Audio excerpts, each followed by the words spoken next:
বিরুদ্ধাচরণ যদি করে, বলে তার সাথে বন্ধুত্ব স্থাপন কোন ইমানদার করে না। তাহলে এক কথাই হলো, যারা আল্লাহ এবং আল্লাহ রাসূলের বিরুদ্ধাচরণ করে, তাদের সাথে যদি কোনো ব্যক্তি যদি বন্ধুত্ব স্থাপন করে, ওই ব্যক্তির ইমানের ভিতরে ভেজাল আছে। হিসাব করে আমাদের চলতে হবে। এই আয়াতে কারিমা নাযিল হলো কেন? বদরের যুদ্ধের ময়দানে হযরত মুসা আলাইহিস সালামের সাহাবায়ে কেরাম বলেছিলেন, ফাযহাব আনতা ওয়া রাব্বুকা ফাকাতিলা, হে নবী মুসা, আপনি যান, আপনার রবকে নিয়ে যান কাফেরদের মোকাবেলায় যুদ্ধ করার জন্য।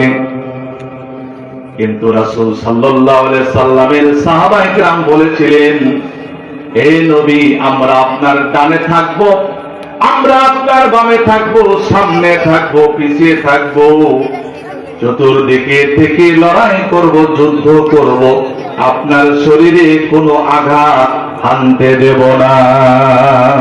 ঠিক কিনা বলেন? জন্ম আমার নবীর যুগে হলে কেমন হতো।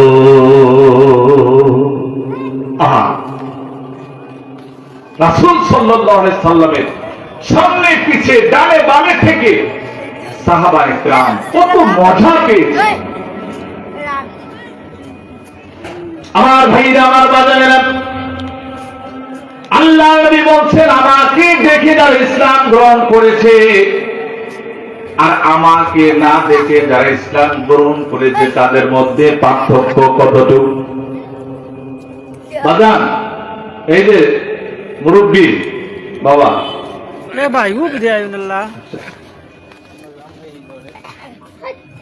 আল্লাহ নবী বলেন, যারা আমাকে দেখে ইসলাম গ্রহণ করেছেন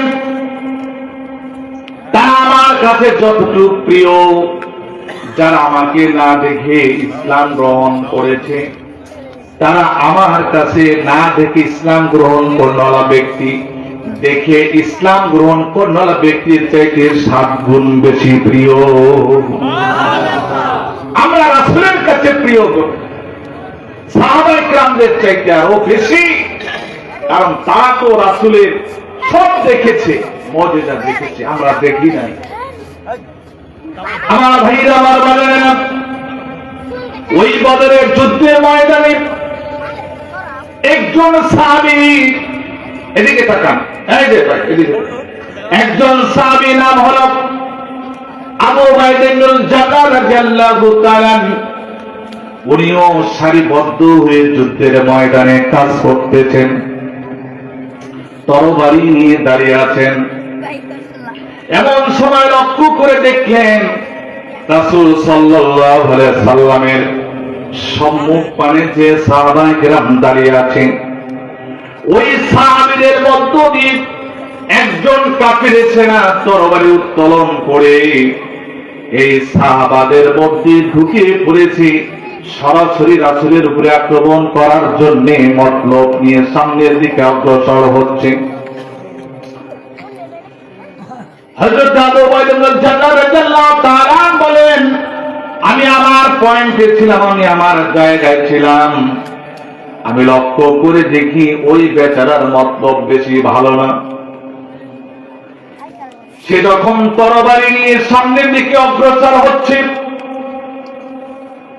আল্লাহ রাসূলের দিকে যখন অগ্রসর হচ্ছে, আমিও আমার জায়গা থেকে তরবারি নিয়ে ওই বেচারার মোকাবেলা করার জন্য যখন সামনে চলে গেলাম, আমি যখন তার সামনে চলে গেলাম, তখন সে আমাকে দেখে ভয় পাইল। আমাকে দেখে ভয় পেয়ে আস্তে আস্তে সে পিছপা হয়ে গেল।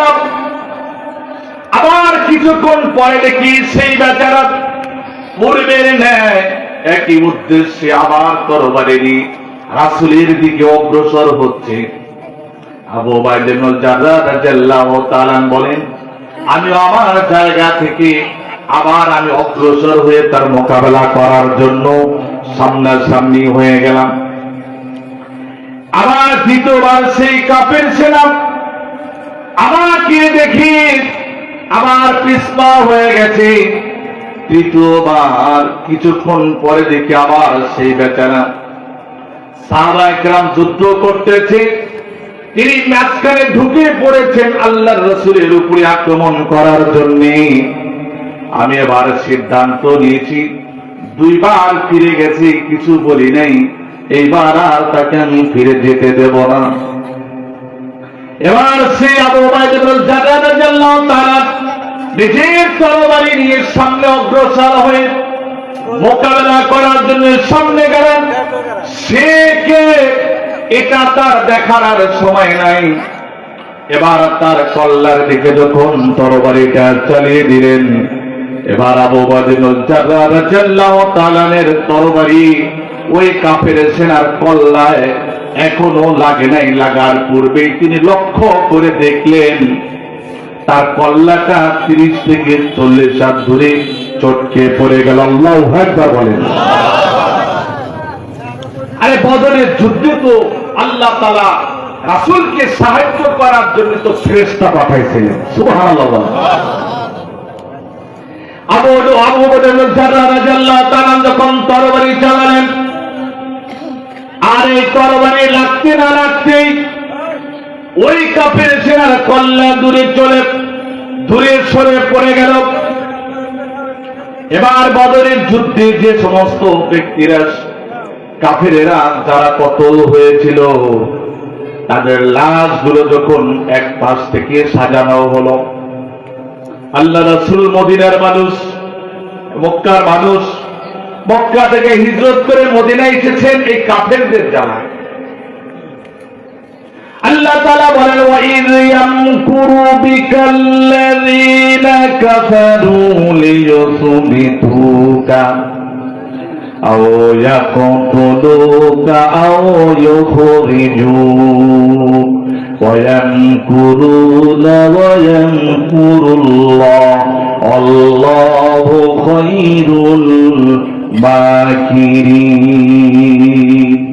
এই কাফেররা আল্লাহ রাসূলকে শিয়াবে আবু তালিব নামক কারাগারে 3 বছর বন্দী করে রেখেছিল। আল্লাহ রাসূল তো মক্কার মানুষ, রাসূলের বড় মায়া লাগে।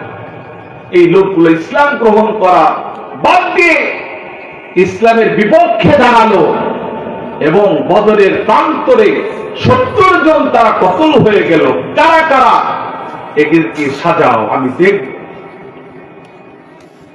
আল্লাহ রাসূল যখন দেখলেন সব লাশগুলো দেখা হয়ে যাচ্ছে, কিন্তু একটা লাশের মাথা দেখা যাচ্ছে না, শুধু বডিটা পড়ে আছে। আল্লাহ রাসূল বলেন, দেখো এইটার বডিটা, এই মাথাটা কোথায়, একটু খুঁজে বের করো। খুঁজে বের করে নিয়ে আসা হলো মাথাটা, আনার পর লাগানো হলো। অনেকেই বলতে থাকলো এই বেচারাকে কল্লাটা একবারে দ্বিখণ্ডিত করে দিয়েছে, সেটা হলো আবু উবাইদা ইবনে জাররাহ। এবার বলতে বলতে মাথাটা এনে যখন লাগানো হয়েছে, হেলমেট পরা ছিল, মানুষ ক্লিয়ার বুঝতে পারে নাই। যখন লাগানো হয়েছে এবার লক্ষ্য করে দেখলো, লোকজন লক্ষ্য করে দেখে ইনি আর কেউ নয়, ইনি আবু উবাইদা ইবনে জাররাহর নিজের জন্মদাতা পিতা ছিল।